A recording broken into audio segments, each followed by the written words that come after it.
আপনারা হয়তো 25শে মার্চ রাত দেখিনি আমরা 18 জুলাই মাসে দেখেছি। এই রাত কত কালো হতে পারে, কত জঘন্য হতে পারে, এই সরকারের পেটুয়া বাহিনী কত জঘন্য হতে পারে। আমাদের সাধারণ শিক্ষার্থীদের উপরে ন্যাক্কারজনকভাবে হামলা করেছে। আমরা তীব্র নিন্দা ও প্রতিবাদ জানাই। ঝিনাইদহের মাটি থেকে আজ দেখছেন আমাদের উপরে হামলা করেছে। ঝিনাইদহের মাটি থেকে তীব্র নিন্দা এবং প্রতিবাদ জানাই। আজকে দেখতে পাচ্ছি ঝিনাইদহের অবস্থা, হামলা করা হয়েছে। আমার বোনরা আহত, কারণ মেরুদণ্ডের তারা এখন পর্যন্ত এটা অবশ্যই জানতে হবে। তারা বাংলাদেশকে জানিয়ে দিতে চান প্রকার বাধা আসলে আমরা ছিল শক্ত হাতে মোকাবেলা করবো। সাধারণ শিক্ষার্থীরা আপনারা জেনে থাকবেন বিভিন্ন বিশ্ববিদ্যালয়ে আপনারা হয়তো 25শে মার্চ রাত দেখিনি আমরা 18 জুলাই মাসে দেখেছি। এই রাত কত কালো হতে পারে, কত জঘন্য হতে পারে, এই সরকারের পেটুয়া বাহিনী কত জঘন্য হতে পারে। আমাদের সাধারণ শিক্ষার্থীদের উপরে ন্যাক্কারজনকভাবে হামলা করেছে। আমরা তীব্র নিন্দা ও প্রতিবাদ জানাই। ঝিনাইদহের মাটি থেকে আজ দেখছেন আমাদের উপরে হামলা করেছে। তবে এই ছাত্রদের প্রতিবাদের জায়গা থেকে আমার বিস্ফোর করে সুযোগ এ পর্যায়ে আমাদের মাঝে কথা বলবেন জেলার ছাত্র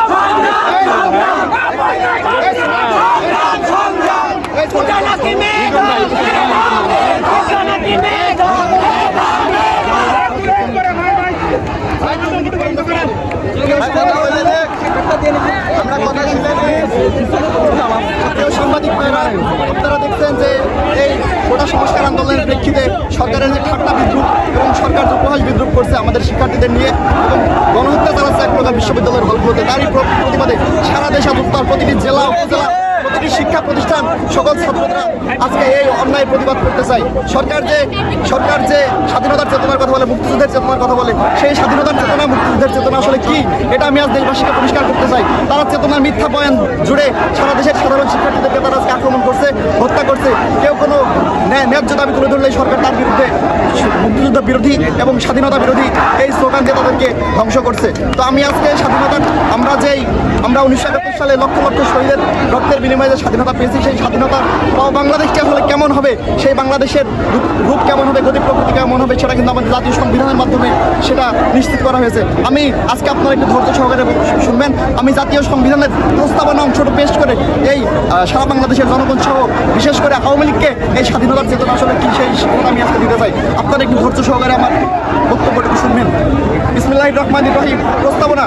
আমরা বাংলাদেশের জনগণ 1971 খ্রিস্টাব্দের মার্চ মাসের 26 তারিখে ঘোষণা করিয়া জাতীয় মুক্তির ঐতিহাসিক সংগ্রামের মাধ্যমে স্বাধীন ও সার্বভৌম গণপ্রজাতন্ত্রী বাংলাদেশ প্রতিষ্ঠিত করিয়েছি। আমরা অঙ্গীকার করিতেছি যে সকল মহান আদর্শ আমাদের বীর জনগণকে জাতীয় মুক্তি সংগ্রামে আত্মনিয়োগ ও বীর শহীদকে প্রাণোৎসর্গ করিতে উদ্বুদ্ধ করিয়াছিল, জাতীয়তাবাদ, সমাজতন্ত্র, গণতন্ত্র এবং ধর্ম নিরপেক্ষতার সেই সকল আদর্শ এই সংবিধানের মূল নীতি হইবে। আমরা আরও অঙ্গীকার করিতেছি যে আমাদের রাষ্ট্রের অন্যতম মূল লক্ষ্য হইবে গণতান্ত্রিক পদ্ধতিতে এমন একটি শোষণমুক্ত সমাজ, সমাজতান্ত্রিক সমাজের প্রতিষ্ঠা, যেখানে সকল নাগরিকের জন্য আইনের শাসন, মৌলিক মানবাধিকার এবং রাজনৈতিক ও অর্থনৈতিক সামাজিক সাম্য, স্বাধীনতা ও সুবিচার নিশ্চিত হইবে। এছাড়াও আমরা সংবিধানের একাধিক অনুচ্ছেদে দেখতে পাই যে বারবারই আমাদের বৈষম্যমুক্ত সমাজের কথা বলা হয়েছে, আমাদের সম অধিকারের কথা বলা হয়েছে, কিন্তু আজকে এই কোটার নামে একটা বিশেষ শ্রেণীর মানুষকে সুবিধা দেওয়ার জন্য কোটা একটা বৈষম্যের নাম হয়ে দাঁড়িয়েছে। আমরা এই সকল বৈষম্যমূলক কোটা চাই না। আমরা চাই কোটার একটা সুষ্ঠু সংস্কার, যে কোটা সমাজের অনগ্রসর জাতিকে একটা সমপর্যায়ে আনবে। তো আমরা এই মিছিল থেকে আবারও সেই আহ্বানটা জানাবো যে কোটার একটা সুষ্ঠু সংস্কার হোক, আমার ভাইয়ের হত্যার বিচার করা হোক, আমার 8 জন ভাইকে হত্যা করা হচ্ছে সারা বাংলাদেশে, এছাড়াও সব জায়গায় গণহত্যা চালানো হচ্ছে। আমরা সেই সব কিছুর প্রতিকার চেয়ে আমরা সরকারের কাছে একটা সুষ্ঠু আইন বিভাগের মাধ্যমে একটা আইন চাই সংবিধানের মাধ্যমে। তো আমরা এই ছাত্র সমাজকে আমরা আরও সুসংগঠিত করবো। আমাদের আন্দোলন মেনে নিলেই আমাদের আন্দোলনকে আমরা শেষ করে দিব। ইতিমধ্যে আমরা দেখছি যে আবার আমাদের বিরুদ্ধেও স্বাধীনতা বিরোধী জামাত শিবির তখন লাগানোর চেষ্টা করেছে। আজকেও প্রশাসন বলছে